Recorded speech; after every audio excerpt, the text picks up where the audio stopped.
वो घर आने वाला है, उसकी तरफ देखना भी मत। हाँ अरे मैं तो जोर से भाग लूंगा आंखें बंद करके बस। हाँ, और फिर कहीं गिर जाएगा टकरा के। तो फिर मैं करूं क्या?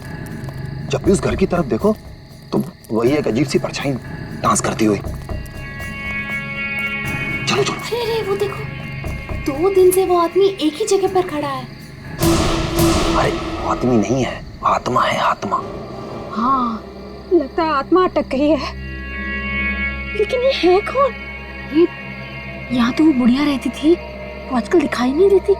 शायद मर गई है या कहीं गायब हो गई है। अरे तो फिर यार रह कौन रहा है?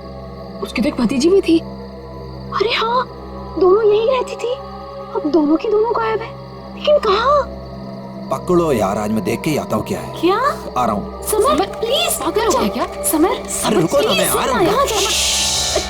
प्लीज रुको, मैं आ रहा हूँ। ओके। क्या कर रहा है तू? इसको ना कुछ ज्यादा हीरो बनने की आदत है। समर प्लीज मत जाओ। Summer, summer, summer, summer.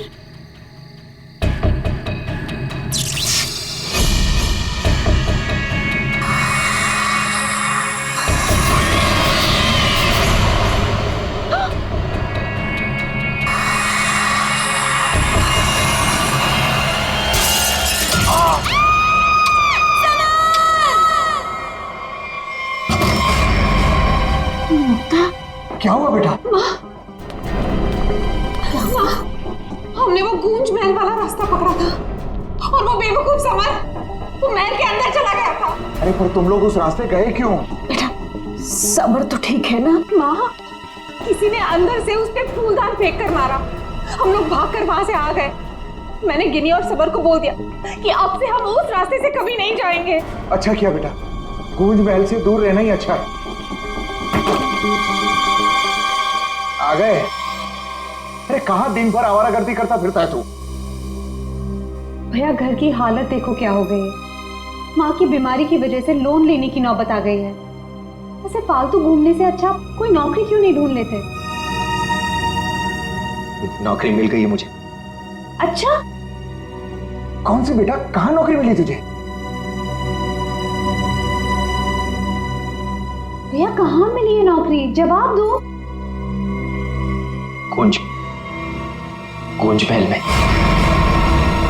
ए, तुझे पता है तू क्या बोल रहा है? अरे गूंज महल में जो बुढ़िया रहती है वो मर चुकी है और उसकी भतीजी का भी कुछ अता पता नहीं है। बेटा वहां पे तो आत्माएं रहती है और तू ऐसी जगह पे जाके नौकरी करेगा? नहीं नहीं, तुझे वहां जाने की कोई जरूरत नहीं है। नहीं, तू वहां नहीं जाएगा। माँ, वो बुढ़िया मरी नहीं है और उसी की भतीजी को पियानो सिखा रहा हूं मैं। 50,000 रुपए दे रहे महीने के। 50,000? म्यूजिक सिखाने के इतने सारे रुपए? माँ, मैं ये 50,000 रुपए एडवांस। अब हमारी सारी मुसीबतें खत्म। भैया पता है आज रात को हमारे साथ क्या? म्यूजिक सिखाऊंगा मैं पैसे कमाऊंगा। म्यूजिक सिखाऊंगा, पैसे कमाऊंगा। ये लड़का कभी किसी की नहीं सुनता, तुम देख लेना कोई कोई मुसीबत ला के रहेगा एक दिन ये। बल्लू को नौकरी मिल गई और उसने मुझे बताया भी नहीं। और ये ऐसे अजीब से बर्ताव क्यों कर रहा है? वो देखो देखो कैसे अपने आप से बातें कर रहा है। पता नहीं किससे बातें करते रहता है। बल्लू, बल्लू। हाँ हाँ हाँ, मुझे जाना होगा समर। बल्लू हमारी बात तो सुनो। मुझे काम के लिए लेट हो रहा है। गूंज महल में मेरा इंतजार हो रहा है। बल्लू, बल्लू मेरी बात सुनो, वहां मत जाओ। मैं नहीं जानता कि तुम क्या कर रहे हो, लेकिन वहां जान का खतरा है। ये देखो मेरे साथ क्या हुआ है।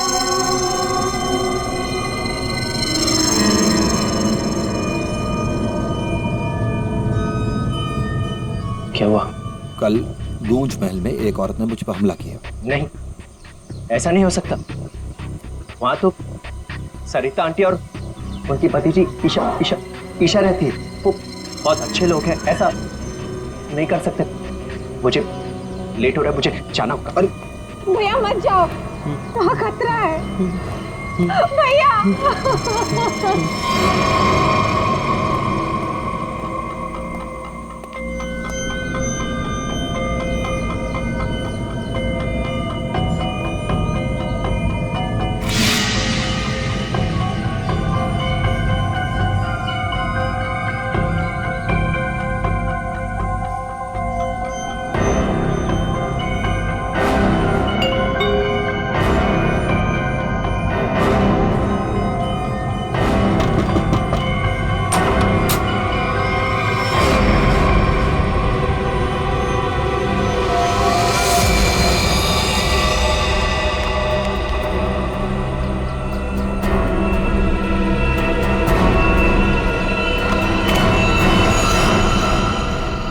इस लड़के से सारी उम्मीद ही छोड़ दी है।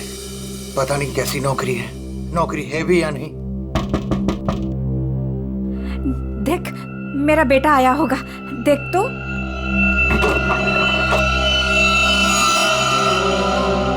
भैया भैया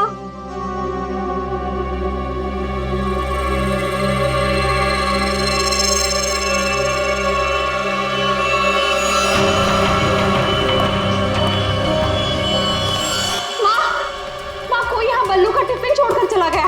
बल्लू को कुछ हुआ तो नहीं ना?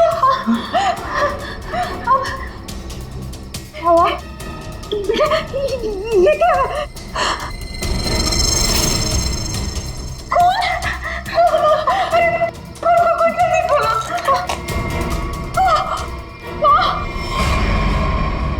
ये है वो गूंज महल जहाँ पे आपका बेटा बलविंदर यानी बल्लू कल आया था और उसके बाद से वो वापस नहीं आया। यहाँ पे 2 औरतें रहती हैं, एक बुजुर्ग औरत सरिता देवी और उसकी भतीजी ईशा है। और आप लोगों के हिसाब से वो लोग कुछ अजीब है, राइट? सर, ये पूरा घर ही अजीब है। यहाँ की खिड़कियों से रोशनी चमकती है, साए दिखते हैं, यहाँ से गुजरने वाले लोगों पर चीजें फेंककर हमला करते हैं। पता नहीं मेरा भाई कैसे फंस गया यहाँ। बल्लू यहाँ नौकरी करता था? जी हाँ, और इसी घर से मेरे बेटे का खाने का डिब्बा वापस आया था, खून से भरा। और सर, जब पता लगाने के लिए मैं अपने दोस्तों के साथ यहाँ आई थी तो हमने दरवाजा खटखटाया, आवाजें लगाई, डोरबेल बजाया, लेकिन किसी ने जवाब नहीं दिया। सर, यहाँ मेरे बेटे के साथ जरूर कुछ हुआ है। उन लोगों ने जरूर कुछ किया है सर। प्लीज मेरे बेटे को बचा लीजिए।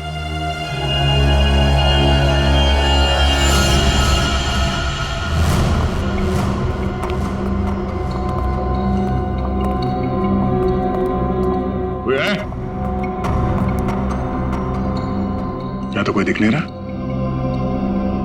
आत्मा कहाँ दिखाई देती है सर, सीधी अटैक करती है। सर, यहाँ पर बल्लू, सरिता और ईशा, इनमें से कोई होना ही चाहिए। सरिता जी हैं भी या नहीं, किसी को कुछ नहीं पता सर। लोग तो यहाँ तक कह रहे हैं कि सरिता जी की मौत हो चुकी है। यहाँ हुआ तो है कुछ।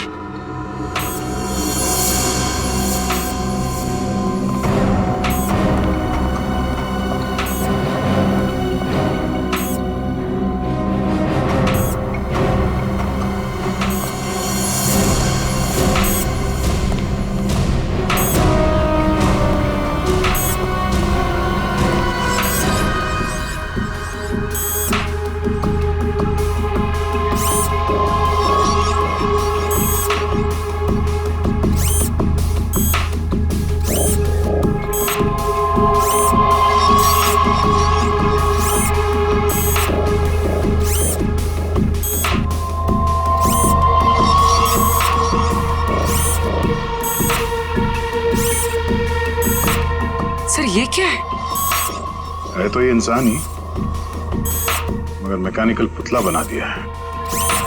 खुद ताली बजा रहा है।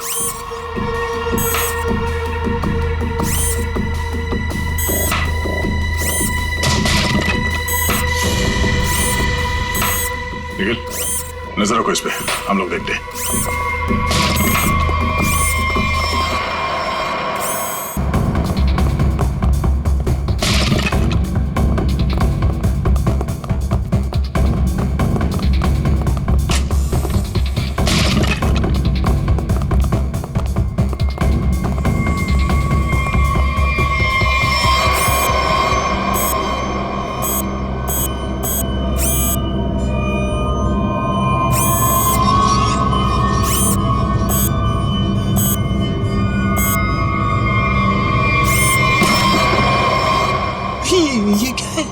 ये तो रोबोट जैसा कुछ है।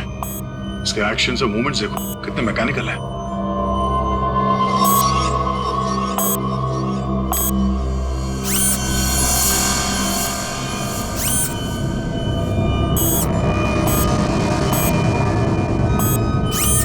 सर ये यहाँ आए कैसे और इन्हें रोकेंगे कैसे?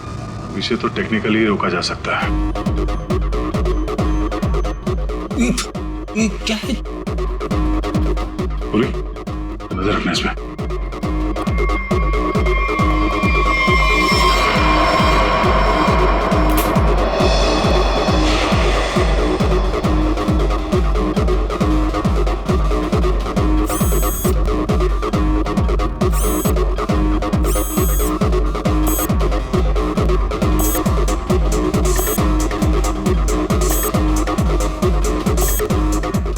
तीन यंत्र मानो, सब लोग अपने मूवमेंट्स ऐसे ही दोहरा रहे हैं। कौन है ये लोग और इन लोगों के साथ ऐसा किसने किया?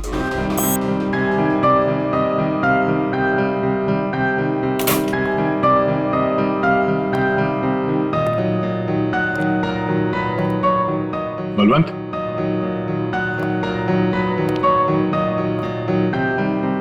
बल्लू, बल्लू,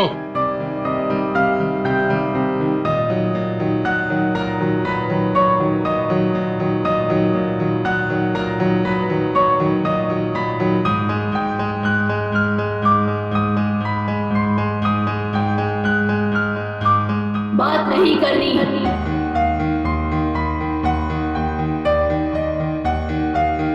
क्या हो गया तुम्हें? और तुम ये लड़की की आवाज में बात क्यों कर रहे हो? और ये तुम्हारे कपड़ों पे ये खून कैसे? हाँ? बल्लू इधर देखो, मैं तुमसे कुछ बात कर रहा हूं, मेरी तरफ देखो।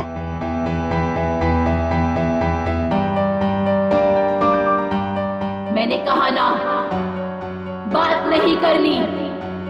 पियानो बजाते वक्त मैं किसी से बात नहीं करती। मुझे गुस्सा आता है और फिर मैं सबको मार देती हूँ, मार देती हूँ।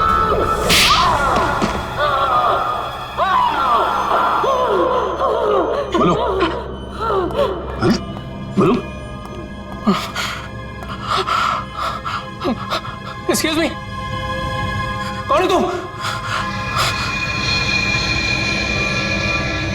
तुम कौन हो? हाथ ऊपर। देखिए आप गोली मत चलाना, गोली मत चलाना। ये मेरा ही घर है, आप गोली मत चलाना, मारना मत मुझे आप प्लीज। तुम्हारा घर है ये? हाँ, ये मेरा घर है। क्या खेल खेल रहे हो तुम यहाँ? हाँ? और तुम्हारे घर में ये सब लोग कौन है? शायद ह्यूमन मशीन्स हैं जो तुम्हारे इशारे पे नाच रहे हैं। क्यों? सर ये क्या कह रहे हैं आप? मैं नहीं जानता सर मेरी कंसर्न क्या आपको बताता हूँ सर। ये मेरा घर है और यहाँ पर जो है ना सर, मेरी सरिता आंटी और मेरी एक कजिन है ईशा, वो रहती है सर। वो कैसी है वो देखने के लिए आया था सर मैं। That's my only concern. ये कौन है मैं नहीं जानता। आप कौन? सीआईडी। सीआईडी? मेरा नाम आकाश है। मैं सूरत में रहता हूँ सर, और यहाँ पर है ना हर 2-3 महीने में एक बार आता रहता हूँ। सर प्रॉब्लम क्या हुई मैं आपको बताता हूँ। उनका फोन है ना स्विच ऑफ आ रहा था, तो मुझे पता नहीं चल रहा था कि क्या हुआ है। और फिर अब यहाँ पर आकर देखता हूँ तो आपको यहाँ पर ये इसके शर्ट पर खून लगा है सर। मेरी आंटी और ईशा को इसने कुछ किया तो नहीं ना सर? इसने मार तो नहीं डाला ना उन्हें सर?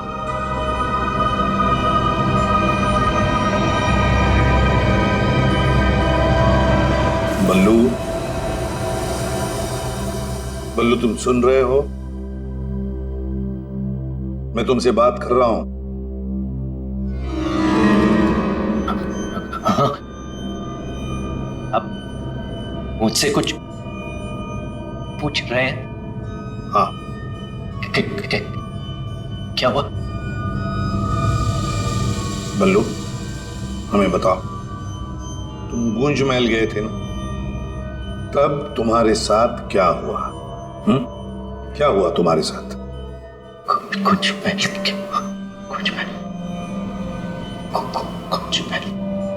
तुम ईशा को म्यूजिक सिखाने गए थे ना वहां पे क्या हुआ था? सरिता और ईशा कहाँ हैं? सर मुझे समझ नहीं आ रहा है कि आप लोग इसे इतना प्यार से क्यों पूछ रहे हैं? He's a criminal। सर इसी ने मेरी आंटी और ईशा को कुछ किया है, और वहां पर आपको जो इंसानी पुतले मिले थे ना, सब इसी का किया धरा है। शक तुम्हारे ऊपर भी है। तुम्हारे घर में मौत का खेल चल रहा था और तुम्हें मालूम तक नहीं।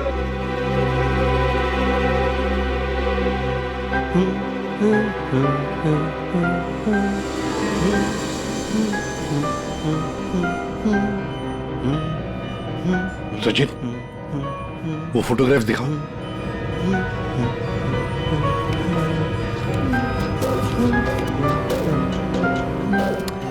इन तस्वीरों को ध्यान से देखो, बताओ कौन है ये लोग और इनका ये हाल किसने किया? ये सब लोग जिंदा है। ये लोग तुम्हें जिंदा लग रहे हैं? हाँ, जिंदा। मुझे बताया गया था कि ये रिश्तेदार हैं और म्यूजिक सुन रहे। ये झूठ बोल रहा है सर, इनमें से कोई मेरा रिश्तेदार नहीं है। सर ये ड्रामा कर रहा है, सबको मार दिया और अब क्या बकवास कर रही है? तुम्हें चाय के लिए कहा था ना, चाय किधर है? हाँ? ये ईशा कुछ बोल क्यों नहीं रही? ये अकेला क्यों ताली बजा रहा है? हाँ? मम्मी को बोल देता हूं, रुकूं या भाग जाऊं? कितना बड़ा और डरावना घर है। सर आप मेरी बात सुनिए सर, ये पूरा का पूरा पागल हो चुका है। He's a psycho killer। Bablu क्या हुआ था कल जब तुम ईशा को म्यूजिक सिखाने गए थे? कुछ याद है वहां पे क्या हुआ था? हाँ? क्या हुआ था वहां पे?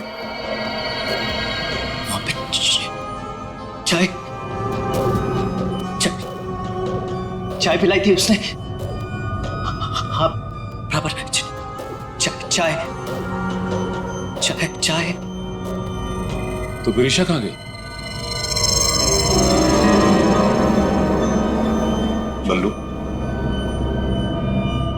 बल्लू, किसका खून था तुम्हारे कपड़ों पर? हाँ? फिर दया पर हमला क्यों किया तुमने? कपड़े। अरे मेरे कपड़े बदल गए। मेरे कपड़ों पे खून था। खून था कपड़ों पे। खूनी के कपड़े पे खून ही होता है। एक मिनट, आप जरा उधर चलो। चुप रहिए, बीच में बोलिए मत।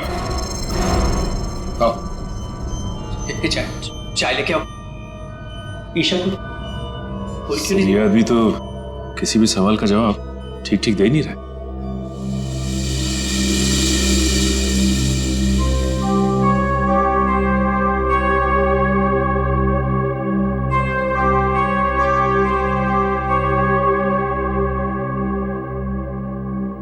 अभिजीत, इस बल्लू की मेडिकल जांच करवाते हैं, पता तो चले ड्रामा कर रहा है या वाकई इसके दिमाग के साथ कोई प्रॉब्लम है।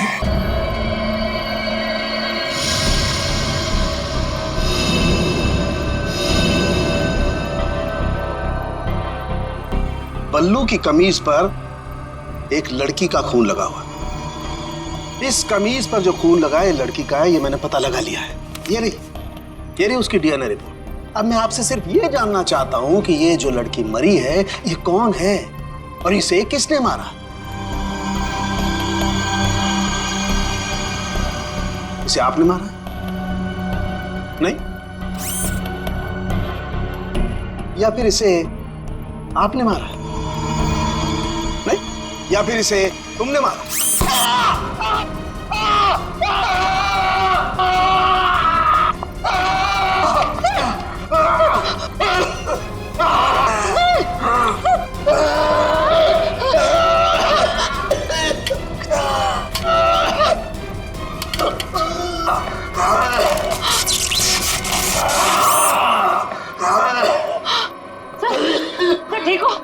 ठीक हो गॉड। क्या हुआ? सर इस पुतले के हाथों में सर की गर्दन अटक गई थी। बहुत जल्दी छूट गया। हाँ, छोड़ दिया, बहुत जल्दी छोड़ दिया, क्योंकि ये पुतले ना तो मशीन है, ना ये पुतले पूरी तरह से इंसान है। तो फिर ये कि ये टैक्सीडर्मी और रोबोटिक का मिला जुला रूप है। सर, ये टैक्सीडर्मी और रोबोटिक्स क्या होता है? पंकज, टैक्सीडर्मी एक कला है जिसमें जानवरों की खाल को एक खास किस्म के केमिकल में प्रिजर्व करके उनमें भूसा भर करके उनको एक आकार दिया जाता है। इन तीनों के साथ भी ऐसा ही किया गया है। इंसान की खाल को केमिकल में प्रिजर्व करके लकड़ी के पुतलों पर चढ़ाया गया है। लेकिन सर ये सब करना तो गैर कानूनी। उन्हीं गैर कानूनी काम ही तो करता है। यार सालुंखे, ये इंसान तो नहीं है, फिर भी ये ताली कैसे बजाते हैं, हमला कैसे करते हैं? इन तीनों के दिमाग में एक मशीन फिट कर दी गई है। इसका कंट्रोल खूनी के हाथ में, और खूनी ने उस मशीन के जरिए इनके चारों तरफ एक खास घेरा निश्चित कर दिया है। कोई भी इंसान उस घेरे के अंदर आकर के कोई मूवमेंट करता है, ये चालू हो जाते हैं, अपना काम करने लगते हैं। एक्टिव हम लोग भी तो आसपास घूम रहे हैं डॉक्टर साहब। नहीं, इन तीनों की मशीन को मैंने डीएक्टिवेट कर दिया था। वहां उस पीछे वाले में कुछ गलती रह गई। अब बॉस, और ये एक्टिविटी इनकी मेमोरी में पहले से फिट है। और इतना ही नहीं बॉस, इनके अंदर और भी बहुत कुछ है। आओ दिखाता हूं। ये देखो, लकड़ी का बुरादा, कॉटन और इसके ऊपर इंसान की चमड़ी। बनाने वाले ने तो बना दिया बॉस, लेकिन वो भूल गया कि इंसान की चमड़ी में और जानवर की चमड़ी में एक खास फर्क होता है। इंसान की चमड़ी जानवर जैसी मोटी नहीं होती है, इसीलिए उसे कितना भी केमिकली ट्रीट करो, कितना भी केमिकल में डाल लो, वो इंसान की चमड़ी जैसी नहीं रह सकती है। इसीलिए इनकी चमड़ी जो है जगह जगह से सिली हुई। फिर भी टिक नहीं रही है। और दूसरी बात, ये सारी चमड़ियां ज्यादा पुरानी नहीं है, बस कुछ ही दिन पहले इन्हें मारकर निकाला गया है। पर उस घर का तो कोना कोना छान मारा गया था, एक भी ऐसी लाश नहीं मिली जिसकी खाल उधेड़ दी गई हो। वो कहीं और बनाता है ये ह्यूमनॉइड, अपने घर पर नहीं। तीनों की कोई मिसिंग रिपोर्ट नहीं है, कोई आईडी वगैरह नहीं मिली। है कौन ये लोग? तारिका जी, ये जो कपड़े पहने थे इन लोगों ने, उनसे कुछ पता चला आपको? कुछ खास नहीं, तीनों के कपड़े से बस एक लेबल मिला है, किसी टीएल टेलर का लेबल है। TL Taylor?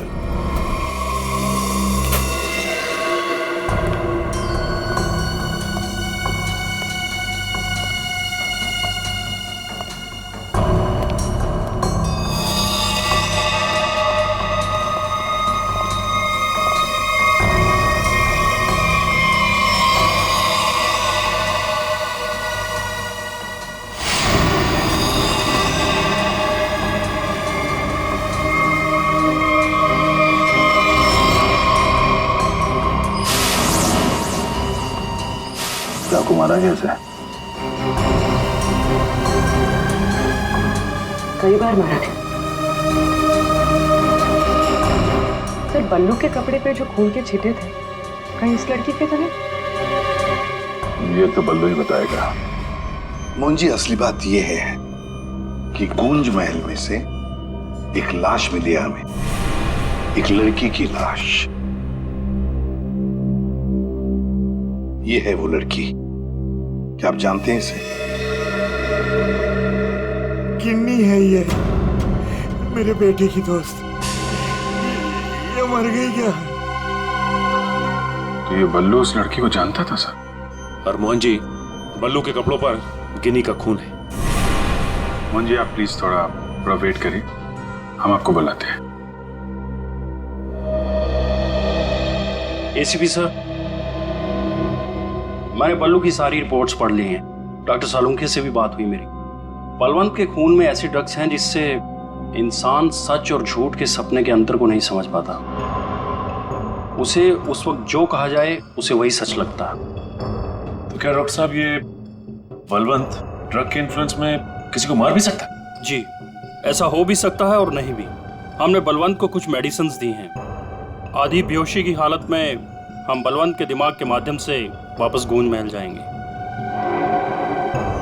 क्या तुम मुझे सुन पा रहे हो बल्लू? हाँ। गुड। अब एक काम करो, अपनी आंखें बंद करो और ठीक उसी तरह वापस गूंज महल जाओ जैसे तुम पहली बार गए थे। बोलो ईशा, क्यों बुलाया? वो मेरे पास एक नौकरी है तुम्हारे लिए, करोगे? नौकरी? हाँ, तुम म्यूजिशियन हो ना, पियानो बजाते हो, मैं जानती हूँ। मैं तुम्हें 50,000 रुपए दूंगी। 50,000? हाँ, अब तुम यहाँ बैठो, कहीं जाना मत, मैं तुम्हारे लिए चाय बना के लाती हूँ, ठीक है? यही बैठना। चाय नहीं चाहिए ईशा, सुनो। ये 50,000 की नौकरी कर लूं? कर लेता हूं, पैसे अच्छे हैं, उससे माँ का इलाज भी हो जाएगा। लेकिन ये ईशा मुझे कुछ बताने वाली थी, उससे कुछ बोल नहीं रही। पता नहीं क्या हुआ ऐसे, और ये घर भी थोड़ा सा अजीब लग रहा है। कहीं ईशा कोई मुसीबत में तो नहीं है?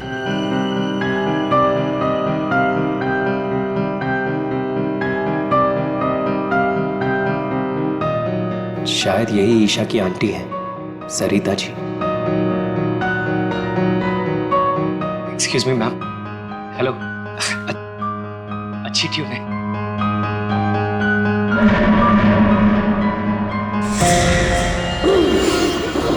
नहीं छोड़ूंगी। छोड़ो। नहीं छोड़ूंगी।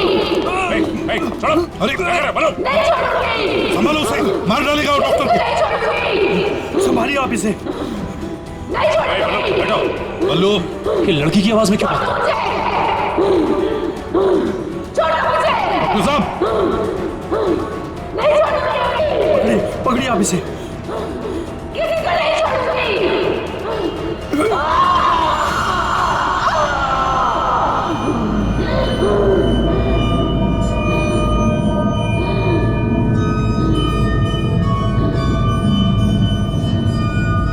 नहीं छोड़ूंगी, किसी को नहीं छोड़ूंगी।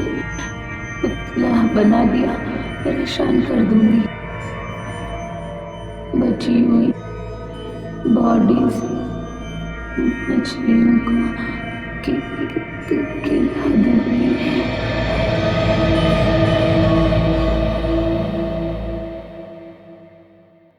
डॉक्टर साहब, क्या हुआ क्या है इसे? हाँ? ये इसे अचानक से औरत की आवाज में क्यों बात करता है? जब तक बल्लू पियानो तक नहीं पहुंचा था तब तक ये ठीक था, लेकिन जैसे ही इसके दिमाग में पियानो की आवाज सुनाई दी, ये कोई और बन गया। आपके कहने का मतलब है कि पियानो की आवाज सुनते ही ये बल्लू अपने आप को खूनी औरत समझने लगता है। मतलब ये किसी के वश में है, किसी ने हिप्नोटाइज किया इसे। क्या लगता है आपको डॉक्टर साहब? हाँ, ये टेलर्स का पता चल गया सर, जिसने तीनों मानव मशीन के लिए कपड़े बनाए थे सर। अच्छा, टीएल टेलर्स।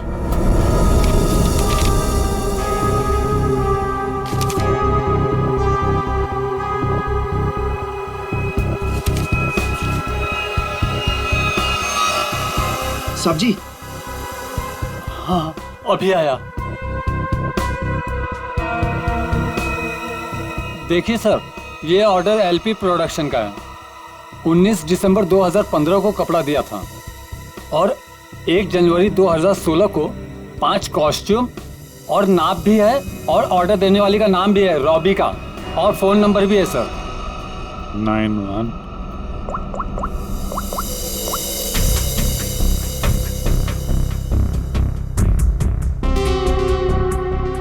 सर, फोन बंद है। कोई बात नहीं, इस फोन की लास्ट लोकेशन ट्रेस करो और कुंडली निकालो इस रॉबिका की। सर। हाँ साळुंखे साहब। अभिजीत, इन ह्यूमनट्स में हमें भूसे के साथ साथ दो और खास चीजें मिली हैं। एक तो एक खास कागज के टुकड़े, ऐसा कागज जिस पर न्यूज छपती है, अखबार में काम आने वाला कागज, और दूसरा समुद्र के नमक के कुछ अंश। Thank you very much sir. उनका सर क्या हो सर? एक कारखाना ढूंढो जहां पे अखबार को छापने का कागज बनता और वो जगह समंदर के करीब हो।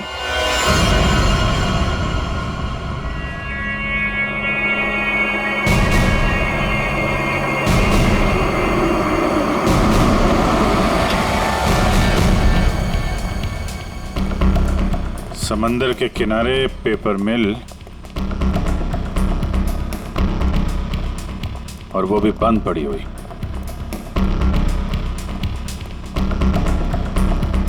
सर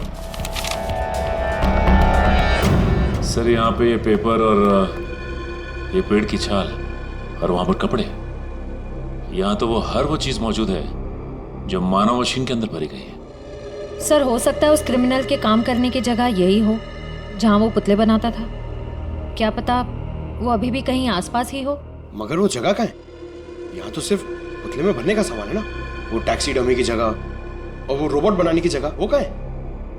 पुतलों में भरने का सामान यहाँ है तो वो जगह भी यहीं कहीं होगी। ढूंढो।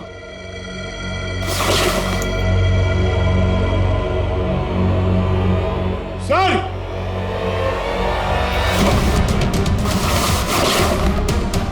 सर! माय गॉड,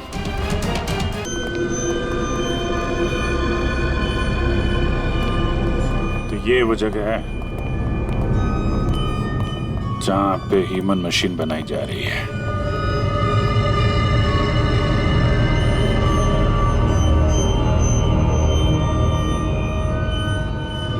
ये देखो,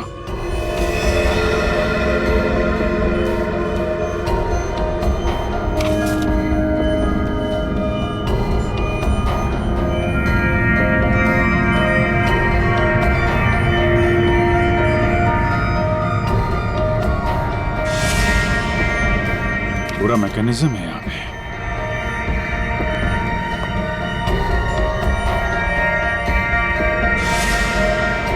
सर! हाँ? सरिता जी का robo. Oh no.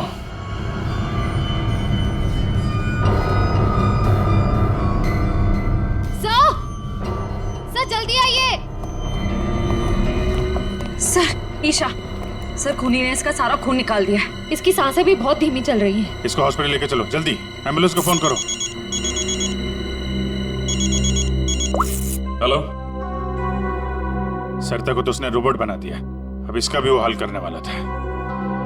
Sir, Rubika की लोकेशन का पता चल गया। आज तो हद हो गई। कब से वैनिटी में इंतजार कर रही हूँ।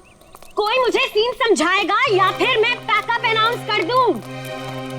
काजल, काजल कहाँ हो तुम? नहीं चाहिए मुझे काजल।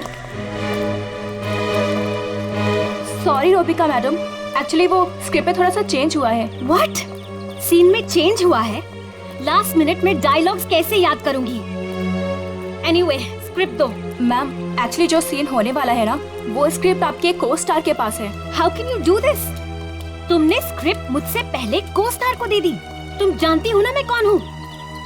शो क्विट कर दूंगी 1 मिनट में। टीआरपी नीचे और शो बंद। बोलो, क्विट करूं? एनीवे, कहाँ है वो को स्टार? मैम, वहाँ आपका नया को स्टार आपका वेट कर रहा है। ओके, अभी मजा चखाती हूँ उसको।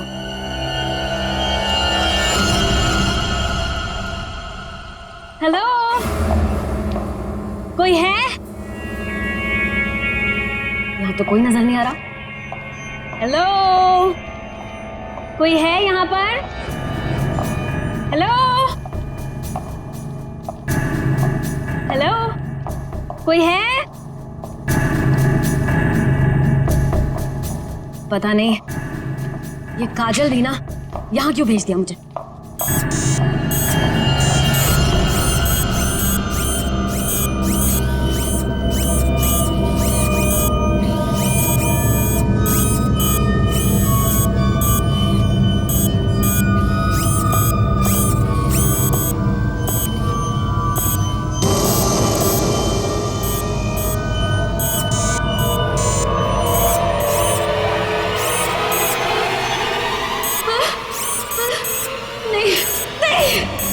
नहीं, ये नहीं हो सकता, ये नहीं हो सकता, तुम यहाँ नहीं आ सकते, नहीं। Hello miss Rubika.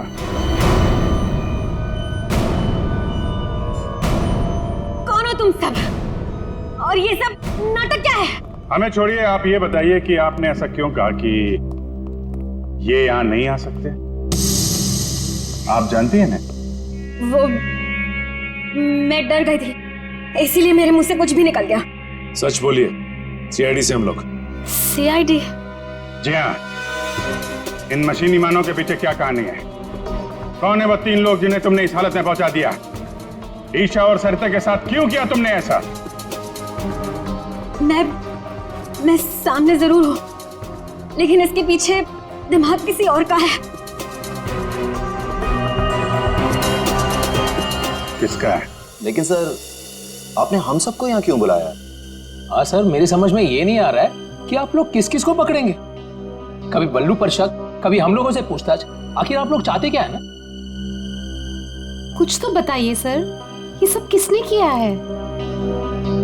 सारे सवालों का जवाब मिल जाएगा, लेकिन यहाँ आप लोगों को बुलाया है एक कहानी सुनाने के लिए। कहानी? जी हाँ, कहानी। कहानी एक इंसान की जिसका दिमाग बड़ा शातिर था। उसके दिमाग में एक प्लान पल रहा था, लोगों को मारना, फिर रोबोटिक्स और टैक्सीडर्मी के जरिए उन्हें वापस जिंदा करना। और ऐसे में वो मिला एक खूबसूरत लड़की से, जिसकी एक बेरहम आंटी थी जो उसे बहुत तंग कर रही थी।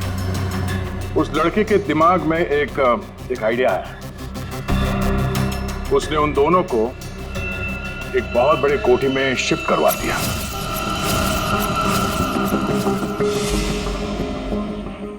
Thank you so much. और फिर उस लड़के ने उस सुंदर सी लड़की को पहला झटका दे ही दिया।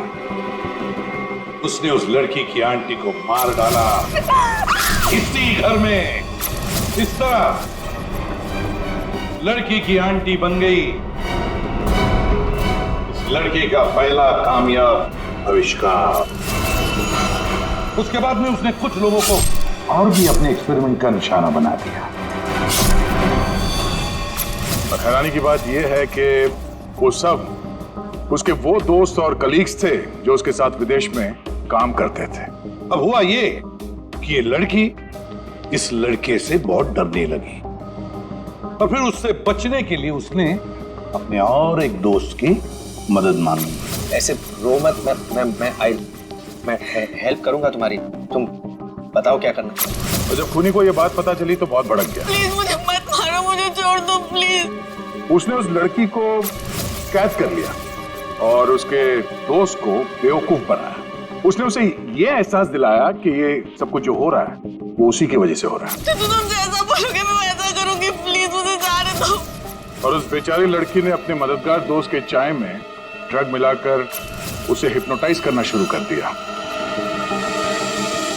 मैं जैसा बोलूंगी तुम वैसा ही करोगे, मेरी हर बात मानोगे तुम, है ना? दिलचस्प कहानी। सर ये कहानी तो इस घर की और बल्लू की है। हाँ, सरिता, ईशा और उस खूनी की कहानी है ये। लेकिन सर वो खूनी कौन है? वही तो, खूनी कौन है कौन खूनी?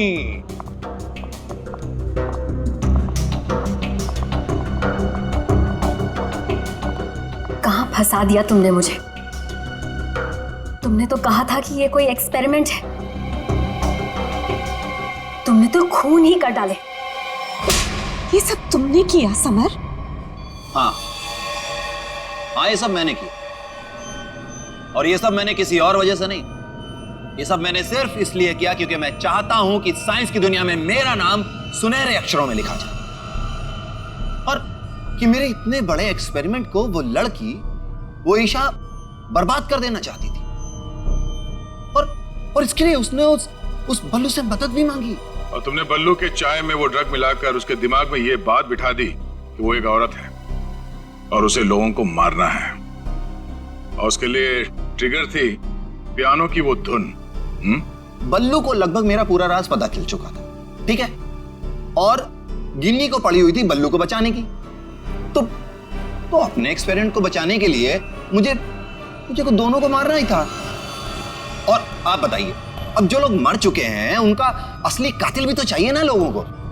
बस इसीलिए मैंने बल्लू को फंसा दिया और गिन्नी को मार दिया। साइंस की दुनिया में अपना नाम सुनहरे अक्षरों में देखना चाहते थे तुम। दिमाग तो था, है, पर क्या करें, विकृत है, विकृत। अपने इस घटिया एक्सपेरिमेंट के लिए न जाने कितने मासूम लोगों की जानें ली तुमने। तुम्हें जीने का कोई हक ही नहीं है। फांसी होगी तुम्हें, फांसी।